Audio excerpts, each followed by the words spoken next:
for the critics, my words are like physics, a force that they can't stop. They just don't get it, I think they forget I'm not done till I'm on top. I know I was born for this. I know I was born for this. I believe we can write a story.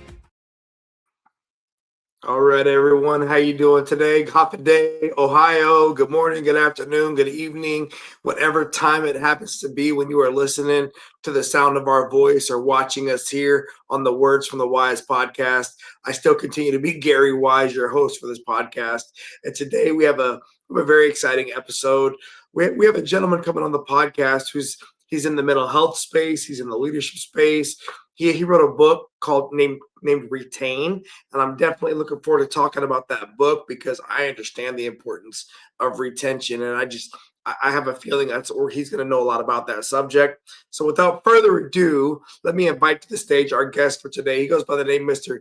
Justin Goodman. Hey, Justin, how you doing, man? Fantastic. Happy to be here. Thanks for having me.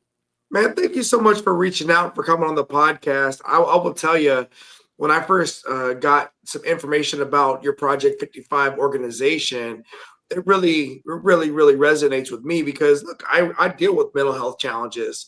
I am a retired veteran, and part of why I chose to retire was recognizing I was challenged and it was not going the way I wanted it to go unless I changed something, right? Like I had to strategically, I don't want to just say take a knee, but definitely like lateral somewhere else to take care of myself a little bit. Mm-hmm. And I was living in that red zone a lot longer than I needed to be or should have been. And I know a lot of my friends still are because they're afraid to do what I did, which is maybe no longer continue in that hot zone, right? And so I'm definitely interested in talking about your Project 55 space. Awesome. And, thank you for your service. I mean, we so often brush over that moment, but as you know, we look at like the current conflict that we're in at the moment, and I'm in Southern California, near the Pendleton base, and a lot of our family and friends have been impacted by the deployments that have taken place, and it's so easy to forget when someone comes back and they're part of everyday life, because a lot of the military, you come back, you're interacting, you're still part of the little league team, you come back, and yet you're not sharing the burden that you continue to carry after a deployment.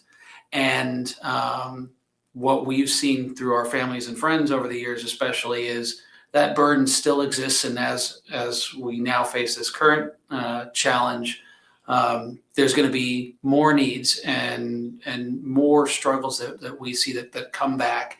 And it's something that just always sticks in the back of my mind, that I'm so grateful that there are men and women that are brave enough to tackle that, let alone one time, but the fact that we can still rely on a volunteer military versus going to a draft, the fact that there's that many young men and women who have that moral courage and fortitude to do that, especially now knowing the cost.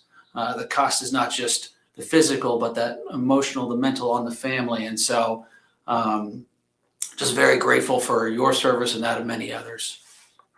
No, I appreciate that. And I will tell you, for me, it was a hard thing to hear from the doctor when they said, hey, Master Chief, maybe it's not a heart problem, right? Because I was convinced I had to have a heart problem. I was convinced it had to be a thyroid problem, or it had to be a smoking gun physical problem. Never would I have ever thought it was in my mind or a mental health issue because of how successful I had been, right? I was still doing the thing every day, but then I was struggling. And I look back on just picking things apart throughout my life, and I looked at, when did alcohol become a problem? When did communication become a problem, like with my wife? When did just keeping life in balance? And the more I started therapy, right? When I started therapy and talking with a therapist, and and then I got put in all the different mental health medications. They took you down that road trying to figure things out, and it's a road that a lot of people don't want to go down because it's scary. and you feel like you're going to be, unfortunately, a statistic, or at least I'll tell you, in the military, you feel like you're going to get put out to pasture before maybe you're ready for that answer, right? Before you want to hear that thing. And a lot of career people don't want to go to the doctor because they don't want to hear that answer before they do it on their terms. And I'm sure we're going to talk about all this. I want to get back to quickly before we go down the mental health road too far, because I'm sure we could do that all day. You started out in the insurance space, right? Yes.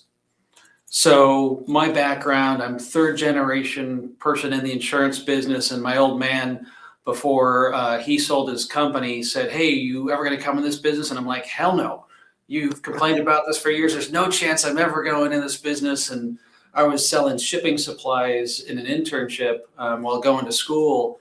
And I met a girl, and I realized I wanted to marry her. And then I realized the insurance business with recurring commissions was a pretty good business model if I could do it. So went and begged for a job, and that's what started my career off in insurance.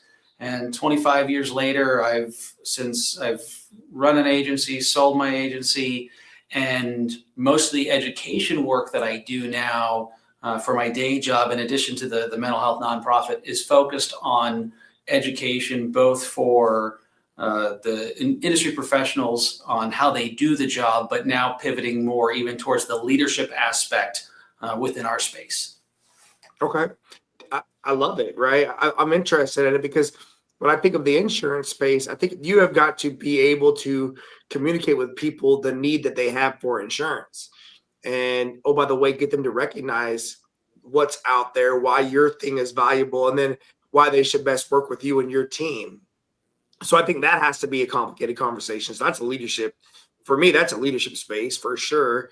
And I tell you that because as a teacher right now, I know a lot of my students don't have insurance, right? And so I can only imagine having to exist in a space where your primary way of making the income to support your family is by finding the people and getting them to go ahead and work with you and your team. And then I think about also the people who you hire who come to work for you who need to be able to provide for their family as well. And so I can see the need for a lot of leadership in that space because, you know, I'll tell you, selling things or communicating things is one of the most complicated ways to be a leader. You know, I look at the military. While it's complicated, everyone there is in the freaking military, right? We're gonna get you to do what we need you to do. Not everyone's happy about it, but for the most part, they're gonna listen.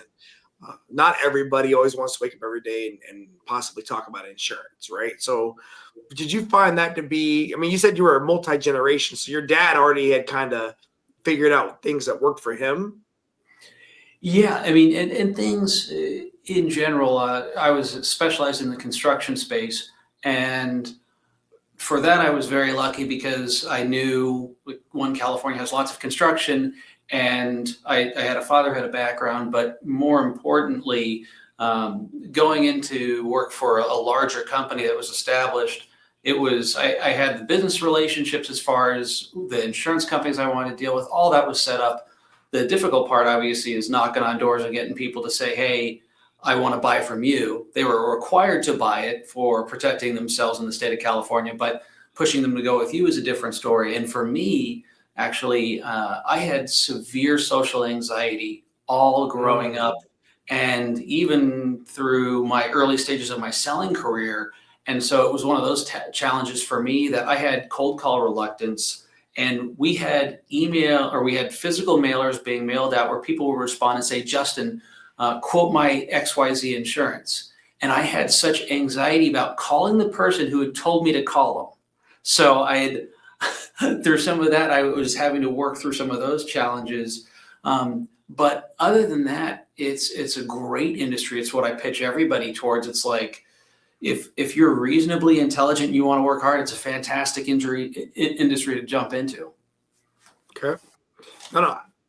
As I was kind of doing some research on you as we were preparing for this conversation, I thought that was very interesting, leading a team that's in that space. But then I was like, man, I get where his leadership talents were going to be required. And then when I saw you wrote that book and the title was Retain, I was into that because we all understand that in the human resource space, it is constantly a competition for talent, right? It's like everyone is looking to find the right employee. And there's this perception or the right team member, right? There's this perception that there is just an unlimited amount of people that are always looking for work. But I will tell you, it just doesn't feel like that when you're on teams. And one of my favorite things to tell leaders is that, look, the team that you have is probably much better than the team you might get in the future. Sometimes you want to work on retaining the correct talent. So when you wrote that book, Retain, is that what you were leaning into? So with that book, actually, so I wrote a book called The Insurance Talent Magnet that was focused on that issue specifically. Okay. My other book, Retain, was actually focused on how the human brain retains information. So that's kind of a nerdy aside, but as someone who's battled ADHD, I'm like, well, how do people learn? How do they retain information? And then how do you essentially systematize that within organizations? And so that's what that book was about. But yes, when I was writing the other book, that really was top of mind was, well, I got to find the best talent, but I can't even find the best talent if I don't have a great culture and great leadership and great structure within the organization that I already have, right? More often, we're always looking for that shiny new object versus seeing, do we have the right positions on the team? Is everybody in the right spot? Now, have we equipped them while they're in the right spot to do the right thing consistently? Okay. And so I like the magnet analogy there from your first book. Just wave tops for people that are listening. What are 3 or 4 recommendations you would give to an organization to be a good magnet by the right kind of people for their team? I think the first thing is showing that you care, right? The fact that it's humans doing the work, it's not human capital, it's actual human beings. And if you can become an organization that actually lives that out and does so in a way where, specifically in our industry, we see a lot of challenges where you're looking at 3% increases every year as your salary, regardless of what you're doing. So you have to find a way to incentivize the right type of employees that believe in your mission and also make sure that they are seen, that they can go and be there for those family events. We're no longer in the days where dads and moms are skipping out on their kids' games, nor should we go back to those days. They need to be able to see it so you can support them there. They also need to be able to know that roadmap for their career. I work with a lot of younger individuals, and by younger, I mean in less than 30, and they want a career roadmap. They want to know where they can go within your company. And if it's just a rung on a corporate ladder, that doesn't necessarily interest them. And then past that, you have to show them how they're going to get there. What are the steps that I need to take to be able to achieve that? And then lastly, it's really building your organization so that you can onboard, train very efficiently, so that you can honestly say to people, if we're not the right fit, or you outgrow us in 2 years, or if a position is not available, you can go elsewhere and we're happy to give you a recommendation. Why? Because you kicked butt for us for 2 years. And now we'll just bring in somebody else, train them up, and just part ways positively. If you can say that you're going to be looking out for their career interest before your bottom dollar, what ends up happening is they stick around, they stay longer. But ultimately, when someone does leave the organization and it's in a positive fashion, that other group hears about it. And now more people get attracted to the organization because they're like, wait a second, your owner actually helped you negotiate your raise with this other company that's going to take you away from them? Yes, because I had a system in place to replace that individual. Yeah.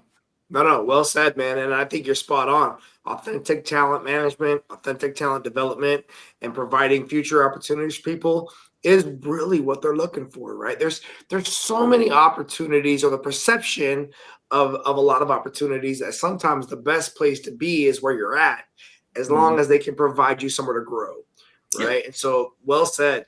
And then to the Retain book, or to that concept, I will tell you, so I'm a high school teacher now, and I teach all grades, 9th through 12th grade. I'm teaching high school ROTC, but I will tell you there is a problem with our young people, and I would say it's also coming to us older ones as well. And that is, there's so much information always coming at us all the time that retention is no longer as prevalent as it once was, right? And I think a piece of that is overwhelm. Like, there's just so much coming. For me, a challenge is I don't believe in memorizing things that I can look up, because I feel like there's only so much space to have things in your head. On the reverse, I can still dial my aunt's phone number from when I was 15 years old, right? I have those numbers ingrained in my head, but I watch these kids prepare for tests like the SATs, the ACTs, standardized tests, and they're really struggling on not just reading comprehension, but also like memorizing or remembering the things that they need. Did you find in the research for your book, Retain, that this is a really big problem for our society? It's a huge problem. They actually have studies now, and it's gotten so bad. First, we could have complained about social media, but now with AI, what's happening is they've done studies on college students' brains and their ability to retain information. Those that were using ChatGPT throughout their high school tenure to write papers, et cetera, those cognitive abilities are diminished. That executive functioning has gone down. So now you combine social media with AI, and everyone says, well, I can just go get the answer. Well, at the end of the day, if I have a human-to-human interaction, you need to be able to spit out an answer to me, looking me in the eye, not saying, hold on, why don't I go to ChatGPT or Claude or one of these LLMs? But one of the reasons that these kids are struggling is also the fact that when they're learning, they're often not taught the proper study skills. And so there's a thing called the Ebbinghaus forgetting curve. And I won't bore you too much on it, but basically it says you're going to forget 90% of everything you learned on any given day within 30 days. Within 1 week of that time period, you hear something, you'll lose 70% of it, unless you are hearing that information and seeing it regularly. And your brain goes, oh, I need to use this number. The reason you remember your aunt's number is because you dialed it more often than you probably, could think of, right? I had to use it regularly, so it stayed there. It's an important number. Same thing. If they're studying for an SAT, they need to say, this material that I covered on Monday and I went through this practice quiz, I actually need to repeat those questions over again 3 days later, a week later, 2 weeks later, and then if they have enough time, a month later, because then it tells the brain, you're going to see this again. And if you're going to see it again, it says it needs to move from short-term memory to long-term memory. And then the only other part to that is when they're doing the test taking that we often don't do is we often don't test before we give them material to learn. And if we don't do that, the brain also doesn't know how important this information is.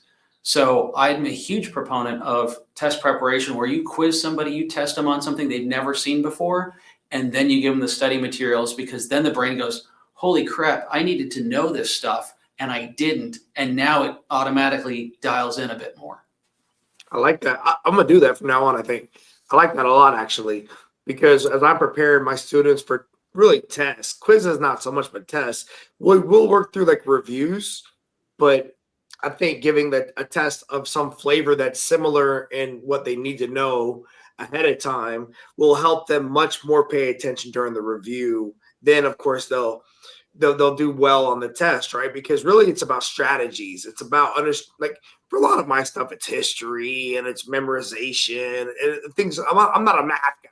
I'm not teaching you scientific calculus, but I will literally go through the review of like all of the things we've done over the last 3 months or whatever it was.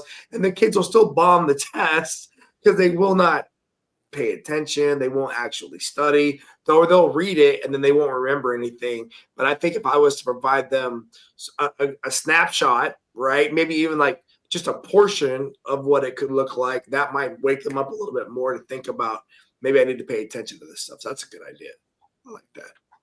Okay. So as you're going through working, leading your industry, leading your insurance organization, your team, what gets you into the mental health space, man? So for me, it started over 25 years ago. I think I already mentioned my social anxiety, but I got a degenerative spinal diagnosis that was kind of very rare for people to have. But long story short, if you think of the Hunchback of Notre Dame and that condition, that's the condition I have.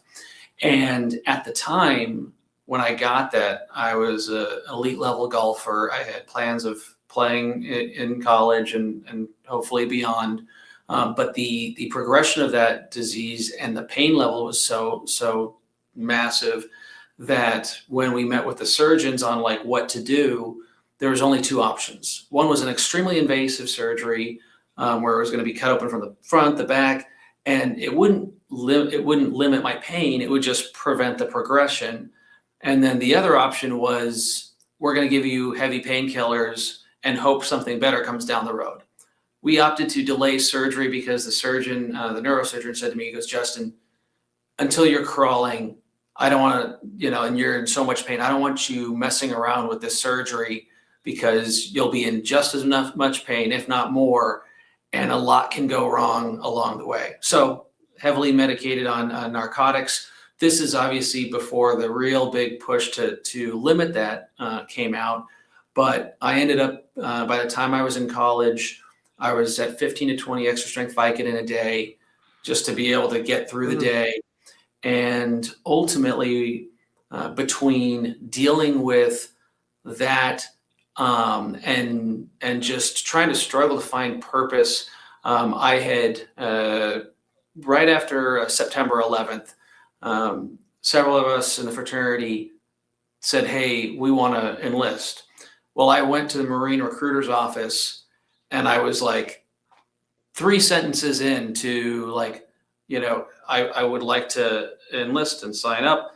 And it was your medical condition and I'm on narcotic painkillers, and it was a deal killer like instantly, right? So, everyone who was impacted in that moment, you felt the surge. Well, I had several fraternity brothers. One left for the Naval Academy, one left and just straight enlisted. But the end of that story was I was feeling like a pretty crappy human being because I felt there's this moment in time we can stand up, and because of my condition and the fact that I'm still stuck on all these painkillers, there's no chance for me doing this. So I then take even more painkillers versus just kind of working on myself and getting better. And I really start dropping the ball in lots of different areas. And ultimately I was like, this is it. I can't live this way anymore. And I feel like it's only going to get worse. So I decided that was going to be the end for me. I took 100 extra strength Vicodin, set them all out, and I was about 35 into them when I had a couple fraternity brothers step in and see what was going on. They saw the suicide note that was on the computer screen that I had already typed out. They quickly, got me out of the room and, hid the pills. And the next day they staged an intervention.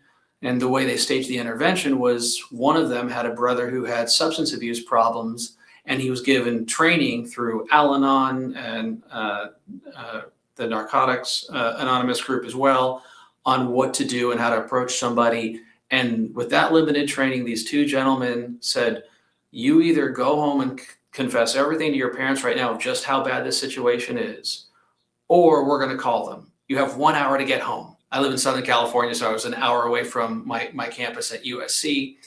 And so I made the decision, went home, told my parents, who they were aware that I was on a lot of painkillers because they were involved in my healthcare, but they didn't understand the extent of the problem. Well, right. I went, got clean, got off the meds, and ultimately that was the starting point for me turning my life around. I would along the way discover that I wasn't just taking the pain pills for the pain. It was also to help, peter out the social anxiety, but it also helped with the depression I was having. And then down the road, we discovered, oh, by the way, you're a type 2 bipolar. And so there's actually some medication that you should probably be taking instead of a narcotic that can help you function a little bit better. And got my life in order. And then obviously working in business and whatnot, that eventually I decided, we're not talking about this enough. So I offered to speak at one insurance event on it. And the next thing you know, I was getting asked to speak at more and more events on mental health. And the end result of that was I'd have people that would line up at the end of my talks. And there would be one group of people who either lost someone to suicide or someone who was really, really struggling and they're trying to figure out how to help. And then there's this other group who said, I've never experienced what you guys talk about when you talk about depression. I'm the farthest thing from it, but I see friends struggling in everyday life, and I'm always afraid I'm going to say the wrong thing, so I don't jump in. Like, I don't know what to do about that. Well, then I had a few friends say to me, Justin, you've got an education company and you know all these mental health professionals, right? There's got to be some synergy there, something you can bring to the table. And that's ultimately where I decided to go from just advocacy to then also focus on a training solution. Man. Oh my gosh, brother. And you know, look, I have gone through my own personal hell and I may have thought some really bad shit. Uh, I wasn't to the point where like what you were doing with the note and all that, but I think uh, anyone who's really contemplated bad things can relate in some of those ways. So I really appreciate you sharing that. And I'm very thankful your frat brothers found you and they were able to convince you to go home. And I'm glad you're able to get cleaned up and figure things out in your life and balance it all. And just what a powerful story, man. Especially because, to have that condition that damn near you were just hanging on with those narcotics. So you probably felt like they were never not going to be a part of your life. And to go down that road of not having them, but then figuring it out, that had to be scary. Wow. Yeah, it definitely was. But again, fortunately, someone who cared with just enough training, makes a big difference. Yeah. And that's so part of what now you said you have an education company already that you were already doing educational stuff with. Yeah, so my day job, I've got an education company for the insurance industry, and that's where we train on the job skills and the leadership and the soft skills as well. Awesome. And so then that was where, when you were with Project 55, you were kind of able to go into the space where you're training people how to have that just enough information to be someone to help. Exactly. And the idea was, how do we eliminate the excuses that all of us make for not leaning in those moments? And how can we make it paint by numbers so that not only is the training effective and tactical for a bunch of different life events, but that we have a resource library that even if people forget whatever they learned in the course, they can go and immediately grab those resources when that moment arises, when they do need the information. So it's that just-in-time type of resource at your fingertips.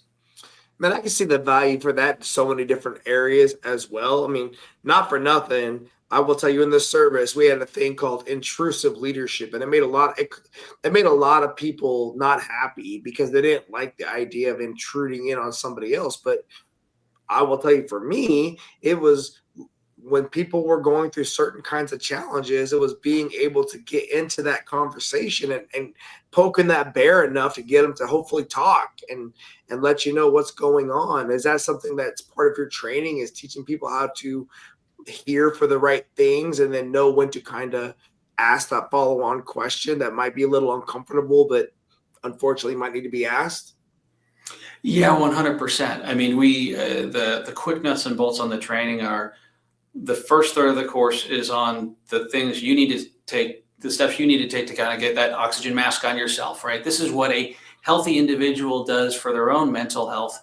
Then we go into, these are the diagnosable mental illnesses. And then we say, by the way, a lot of human struggle isn't a diagnosable mental illness, and you can still help, because moving the needle in those circumstances doesn't require always a therapist or a psychologist. Sometimes it requires just a caring friend. But what we teach in there is really a 5-part framework. And that first step, what you're mentioning, is that engage part, where you teach the everyday person not only to spot some signs, but how to start the conversation. As I mentioned, these younger than 30 individuals, they got hit with COVID at the worst time in their life they could have, which was their adolescence. And so a lot of them didn't develop these social skills. And so when I talk to organizations, and I've had individuals that are in their early 20s say, Justin, how do I start a difficult conversation with somebody who's struggling when I can't even walk up to somebody who's in a normal setting and it's just about trying to break into the group? And so we realized we had heavy lifting there to do. But yeah, to your answer, it's for 14 different life situations. We're going to tell you exactly what to spot, how to step in, the type of words to use, the timing of it. So we try and, again, remove and demystify anything that would keep you from jumping in. Now, I think it'd be value added for that. Again, I'm thinking back to my past life, and then I'm thinking about the parents of all of my students who are trying to raise kids going through their adolescence, and that would be also really good skills for them to have because not all parents are equipped for the conversations, and it's scary because like I mean, no one really teaches you how to do some things. You just kind of figure it out one day at a time. But I've had a lot more training than the average person, but I can see the value in that group as well, being parents of adolescents or at risk teens or whatever it may be. Um, very valuable stuff. Now, Project 55 is what you called your nonprofit. And what was the 55% about? What that was about the number of like the percentage of adults that are struggling. 55% of adults are struggling and not receiving any treatment. So it's it's a real problem. I mean, and we weren't overly creative with the naming convention. I'm kind of a simpleton that way, but I'm like, okay, well, if we can get the 55% who are struggling and not getting help down to 35, I'm fine with a name change. Yeah.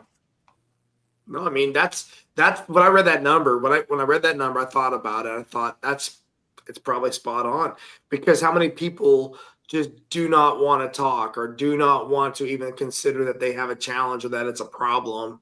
And the longer you hold on to it, the more that poison stays inside you. Unfortunately, the worse it's going to get. You got to figure out a way to share. And past that, I mean, you look at the cost, right? So if you go through insurance, you're waiting 6 to 8 weeks on average to be able to see somebody. The only therapists and psychologists now that accept insurance are the newer ones or ones historically who have not put in, let's say, the extra work to specialize. And so what you have is the people who need this most. If I'm relying on insurance, I have to wait the longest, and then I'm going to be either getting someone who's newer to the field, and yes, still trained, but I'm not going to get the 15-year professional who's specialized in domestic violence recovery, right? So those are the type of challenges. And then also, even if you can get in and you can afford it with insurance, then it becomes the fact that how many sessions are you going to do it? What's your outcome? Is there going to be an impact on the business, your spouse, the stigma that's surrounded by this? Because once you raise your hand, and obviously you give the much better example in the military where you guys are trained to go and kick ass and take names, and like that's the job, to be able to say, oh, I'm struggling some. That stigma is a very real thing, even in the business world. And especially amongst sales professionals, if I've had sales professionals concerned about using their company's employee assistance program because they were afraid the boss would find out that they used that resource and then think they were no longer a qualified salesperson. And so those fears are very legitimate, and we see it pretty often out there. No, it's huge. It's huge, right? Because people start to feel like you're not going to be an asset. And unfortunately, a lot of us in business and or operational places, we are all there to get the job done. And once you start to feel like someone's not able to do the position they've been hired for, it can become a liability, right? And that's a concern I think everyone has. Nobody wants to be in that space. But then we also want to have, like we talked about earlier, that ability to trust the organization that we're a part of, that we can get right, provided we're communicating, provided we're doing our best, provided we're being honest about what's going on. And I think if you're an organization that's investing in your people, helping them stay whole might be a good strategy to retaining that talent, because maybe they'll be more quick to talk about what's going on in their home life or in their marriage or in their business space or whatever that's causing them to struggle at work, right? And then, or because it's not just about the workplace, but I believe if holistically you can help a human being be happier with their role in pushing the rock up the hill, they're going to be a lot more happy to be around and more productive in all other areas of their life as well. Right. 100%. And even with that, when you look at the business community, several $100 billion a year is lost to absenteeism and presenteeism caused by depression and anxiety. So there's even a business case for us to actually treat this as a serious challenge and get everyone the help they need, because either the person's not going to show up to the office, or they're showing up, but they're on their phone, they're not engaged, they're not trying because they've got some other thing that's going through their head all day long. And to your point, yeah, you bring home the work with you back home, you bring your home stuff to work. And if we don't equip enough people to work through and solve some of their own problems, or be able to direct them to the resources where they can get assistance solving them, then we'll continue to have the same cycles we're having, but I just think at a faster and faster pace. Yeah.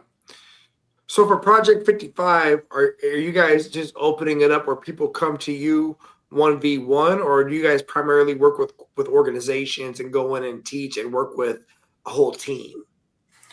So great question. It's 100% online self-paced training. So it's highly interactive video.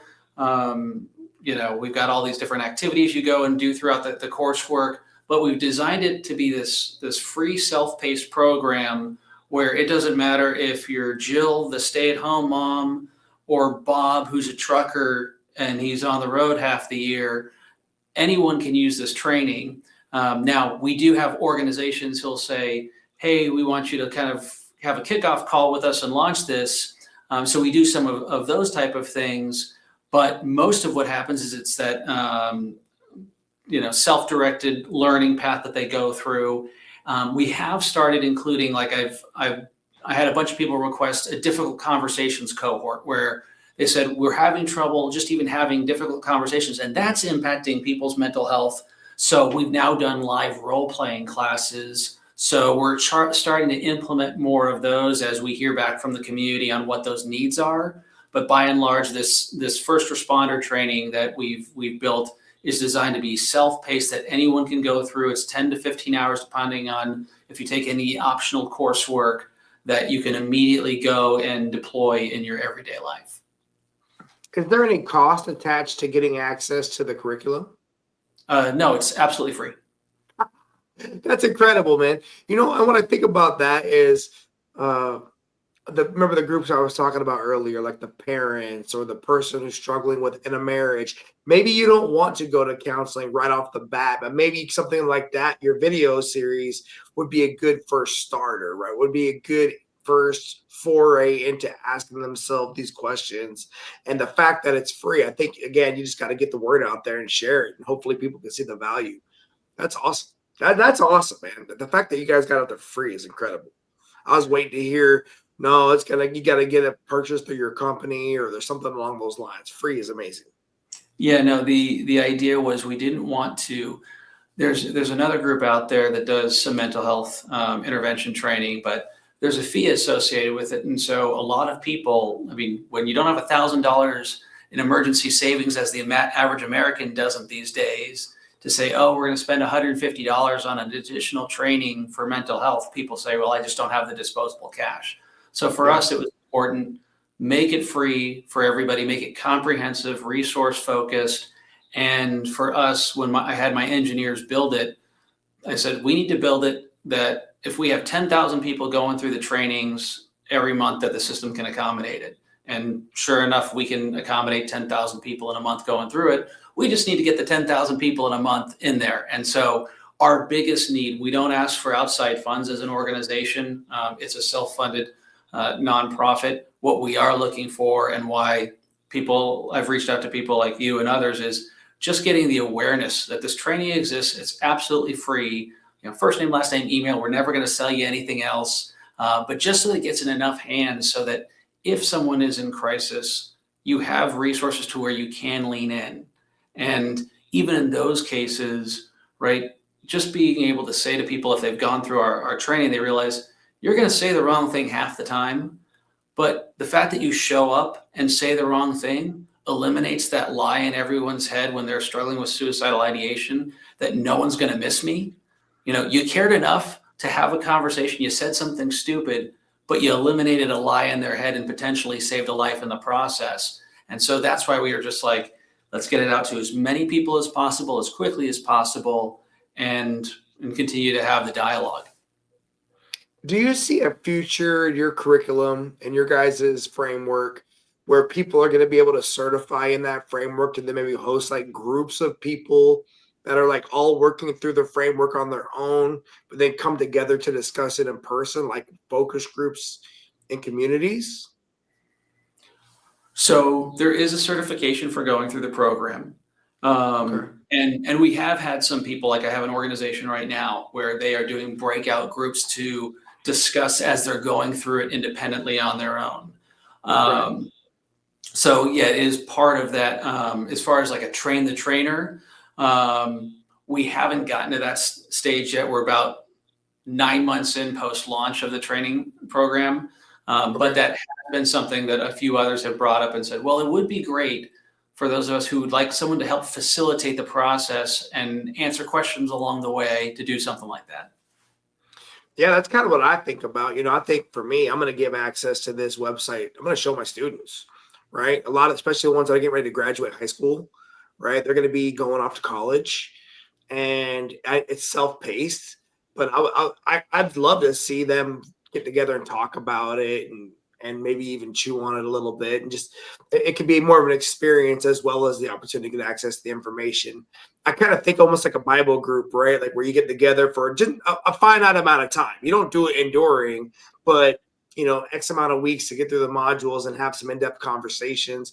And hopefully y'all can walk out of there with not only having had some good socialization practice and training and get the chance to communicate with people, but also maybe you'll do a little better at retaining some of that information, right? Yeah, and that's the hope, and the truth is, there is an adjustment when you talk high school versus the workforce, but the principles remain the same. And even I'll speak to this. So I was talking to a student who does national advocacy for mental health for teenagers, and one of the things that came up was just the fact that these kids feel so alone in so many different ways, that time period of life, but they've got their social media friends, but how many real friends do they have? And one hack that I discovered through this whole training process was that following these principles and leaning in towards helping others, ultimately, if you do it in the right way, ends up broadening your friendship network drastically. And what I found is kind of the opposite of what you might suspect. When you lean in to help someone else who's struggling, one, they feel noticed, but two, they feel like they owe you something in return. And what happens is they get course corrected on their path. They end up circling back and saying, well, what caused you to do this? And then finding out more about you. And ultimately these friendships happen. And I'll just give a quick example. My son had surgery, and it was a pretty extensive surgery about 2 months ago. And I had some really close friends, and they knew the surgery was coming, and I didn't really get any texts from them. But I got 10 separate texts from people that I have helped out along the way over the past couple of years in the mental health capacity, who had stayed in touch with me after the fact, who all knew that my son was having surgery, all checking in that day. Yeah. Right. And so, for these young kids, it's like, oh yeah, the hack to really building relationships is caring enough about the other person and focusing more on what value you can bring to them. And if you do that, and if you're that listener, and if you take interest in others, you're going to have more friends than you can count. And I think that's some of the, when you talk about the skill sets these younger ones are lacking, it's that socialization, that practice of leaning in to really get to know somebody. And if they can do that, that will solve their loneliness problem while also equipping them to help others.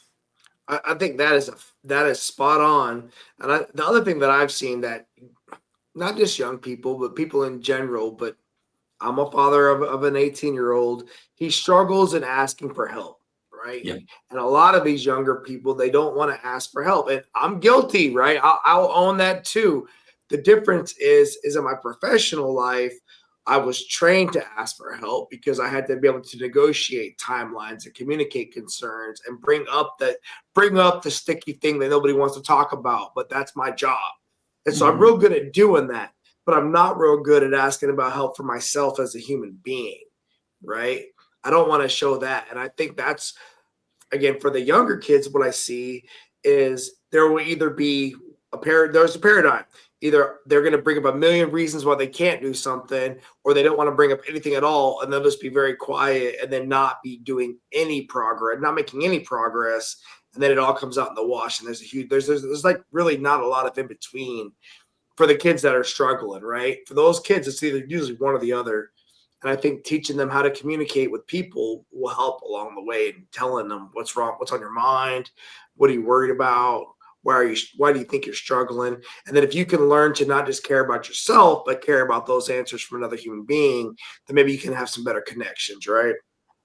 Yeah, and I'll take it a step further. I'm now being asked to like speak at these high schools and talk to the younger generation about it. It's you're learning to lean in and ask these questions, but what's also necessary is the recognition that no matter what happens in life, you're responsible for your next step, right? So I borrowed this quote from Will Smith, and he was like, "You may be a victim of something that happened, but you have a responsibility to heal. That's yours and yours alone. That you can't put that on anybody else." And so for these kids to realize, oh, I have agency, I can make and determine that next step is important. But past that, in this age where, as you said, they don't want to ask for help, they'll go to ChatGPT or Google for answers, but they won't ask somebody who they have to lean in and have these conversations with. Well, the problem is, if you go to Google or ChatGPT to give you the answer, you're not learning how to solve the problem. And a lot of these kids haven't learned, and there's a framework we use in psychology called the SOLVE framework that teaches people how to solve their own problems. And so we so often see with this younger crowd, one of the reasons they struggle and feel helpless is no one ever taught them how to solve their own problems.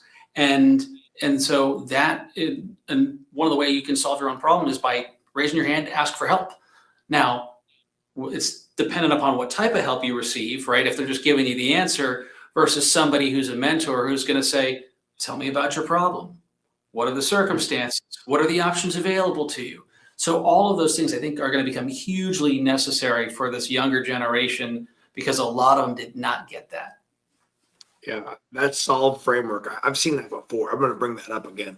I think that'd be another good thing to, I'm at the time of the year where I'm really trying to have life skill conversations with this class, because some of the kids may never come back. They might do 1-2 years in the program and call it good. And then my seniors that I've had for 4 years, it's like I've got a bunch of babies about to fly out of the nest, and I'm just trying to make sure I give them everything I can before they all go their own direction and try to figure out life. And I couldn't agree with you more.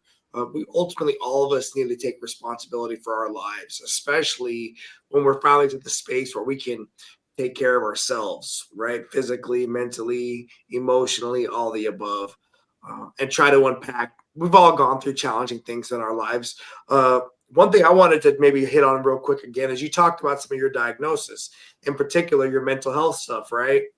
And a lot of these kids or a lot of people today have received diagnosis, whether they were diagnosed with possibly ADHD, autism, whatever it may be, right? How complicated does that then also make the mental health picture in today's world as people are moving forward? And what about the people that were never diagnosed, but there could be potential that they got challenges out there that they haven't even thought about? So I have mixed opinions on diagnoses. If you're going to use the diagnosis as a tool to move forward, that's one thing. But a lot of people use the diagnosis as their excuse, get out of jail free card for everything that they're weak on going forward in life. And so the challenge that I see is amongst, let's just say someone struggles with ADHD, and they say, well, I just have ADHD, so I just can't focus. Well, no, you can. You have to learn these other skills to then be able to focus better. Or, well, I have depression and the best they can do is give me medication. Well, no, there's all of this other stuff that you can do that are easy lifts to help with your depression that you should be doing. Are you doing those things? And so there's good rules of thumb that's all backed on evidence of what we could be doing, whether you have a diagnosable mental health illness or not. And for so many people, it's, I've got the diagnosis, hopefully a pill fixes it. If it doesn't, or even if it does, That's my get out of jail free card. And then there's others who can't get in or couldn't afford the professional help, and they bounce around trying to figure out what's wrong with them and thinking they're a defective human. And so it's a limiter to those who have a real struggle that needs a diagnosis in order for treatment. But it's also something that you have to be careful that you say, why am I getting the diagnosis? Is it so that I will then take action and if I need to take a medication for a period of time, great. But what are the other steps that I'm going to take in light of the information provided to me? And I just find that so often, like your kids you were mentioning, who find a reason not to try, people will use a diagnosis as a reason not to try X, Y, Z. And as if it's just like fait accompli, their future, certain parts are written off because one doctor said one thing. And I agree, bro. I just so you know, like, and what sucks for me, or where I'm frustrated, is a lot of these kids were diagnosed when they were so young that it happened, elementary school even, Mm-hmm. and now they're in high school, and you get all kinds of different exceptions, you get all kinds of different things, or we'll adjust things to help best support you. But then I will tell them, like, look, here's the deal, man.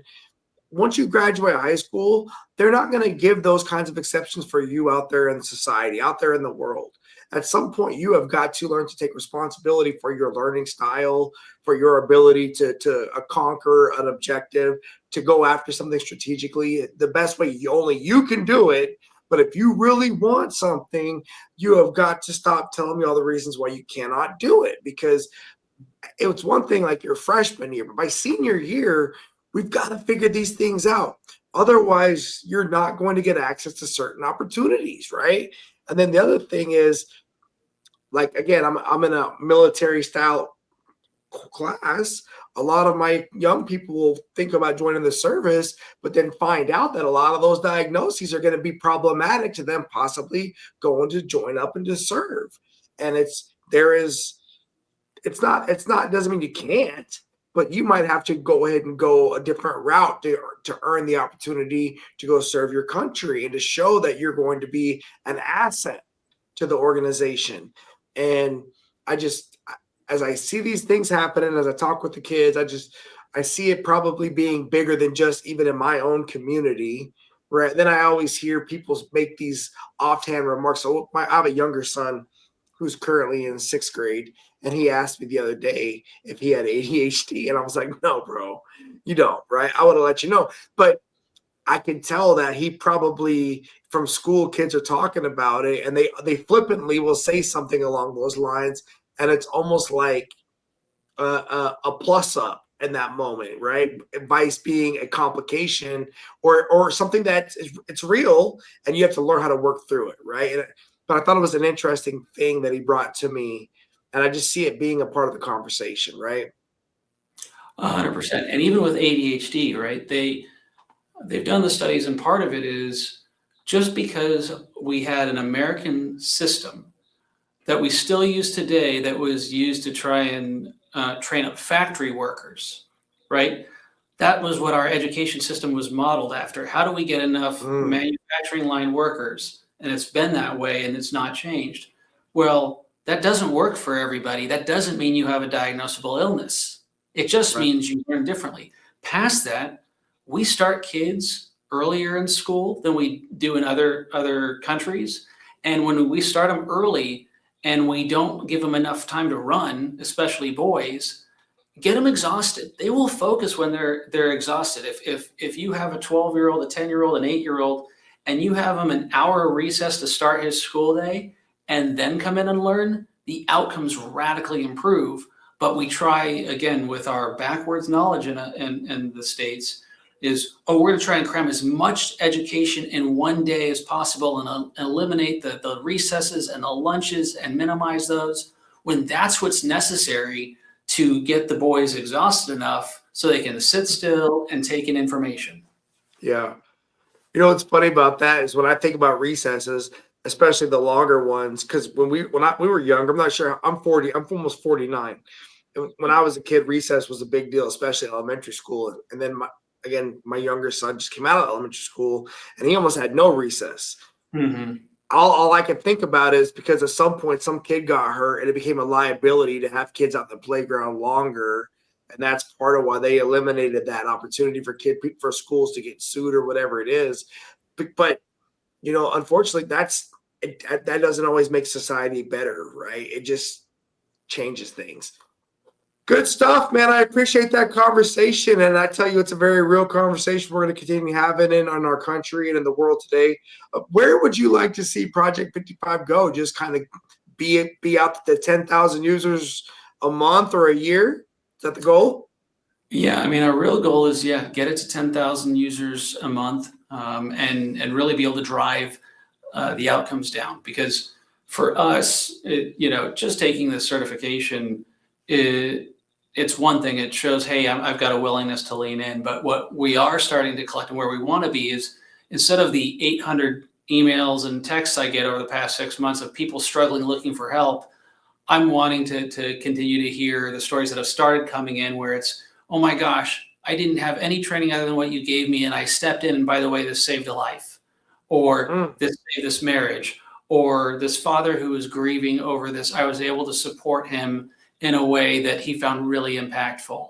And so for us, it's, can we scale it? At the same time, the number only matters if we're changing outcomes. And so that's really the goal. Can we get enough users to materially change the outcomes that drive this the percentage of people who aren't getting the real help down from that 55 to as low a number as possible? I like it. I'm definitely going to do what I can to get the word out there and make sure we get it out far and wide. Hey, typically for my show, as we wrap things up, I do a little rapid fire question and answer if you have a moment or two. All right. Are you ready? Yep. Justin, what do you believe is your single most valuable leadership lesson that you would pass on to somebody if you had just one opportunity for a conversation? I'm going to steal another line I heard from Tom Hanks. Now he got it from the Bible, but it's, this too shall pass. And the reason is, whatever is going great in your business, tomorrow could go south. And when it's going south and you're struggling, you're wondering when you're going to escape from that hell, if you keep going, you'll get out of hell, and eventually it becomes normal and good and can become great again. And so whatever stage you're in, it's all temporary.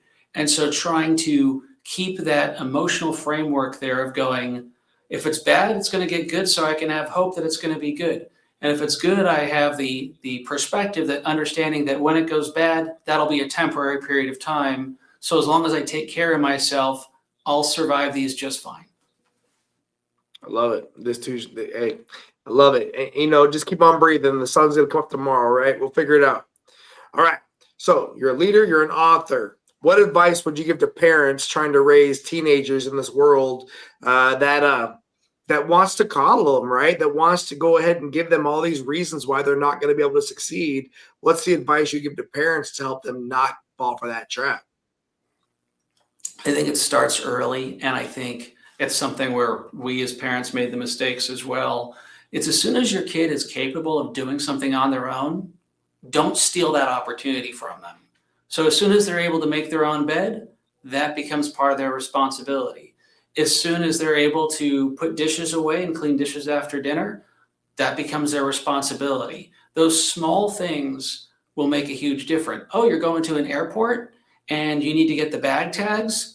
They can put in the code, they can do it, they can learn to do this. As many opportunities from the young age where you can get them to get that I have agency and control over my life, you drive different outcomes. The other part is, and this is a thing that I think husband and wives disagree with, but the men will tell you, the world isn't going to do you any favors. It's going to deck you in the face over and over again. So it's either pain now or massive pain later, or we get, just a little bit of pain and a little bit of frustration along the way. And we can go into this world well prepared compared to the rest of our competition who's been coddled.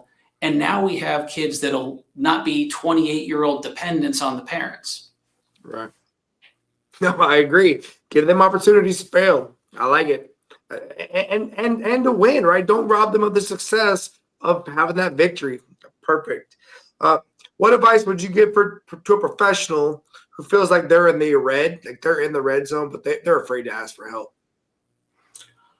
Two things.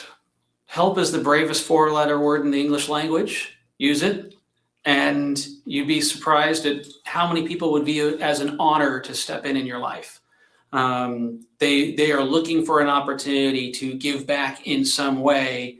And on the flip side, when someone has taken their own life, the biggest regret of those friends and family is that we could have done something more. So don't steal your friend of that opportunity to serve you in that way when asking for help. But then also learning to say no.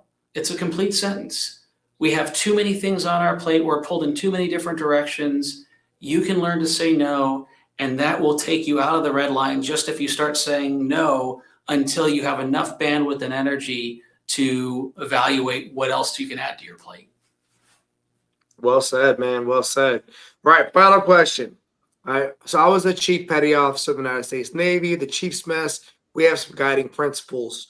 The first one is deck plate leadership, where, it's what it sounds like: leading from the front, leading by example, all those good things.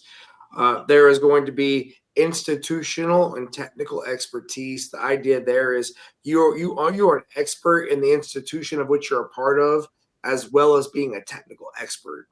There's professionalism, and that's more than just that high haircut and shiny boots, but it's like you recognize you are a professional in whatever your chosen profession is, and you take it seriously. There was character, there's loyalty, right? So character, of course, if you don't stand for something, you'll fall for anything. And loyalty is about being loyal to the organization even more than you're loyal to relationships, right? It's about understanding that it's for the good of the country. It's for the good of the it's for the good of everything that you're loyal to. There's active communication, and then there's a sense of heritage and remembering where we come from. Out of those principles, which one of those best resonates with you?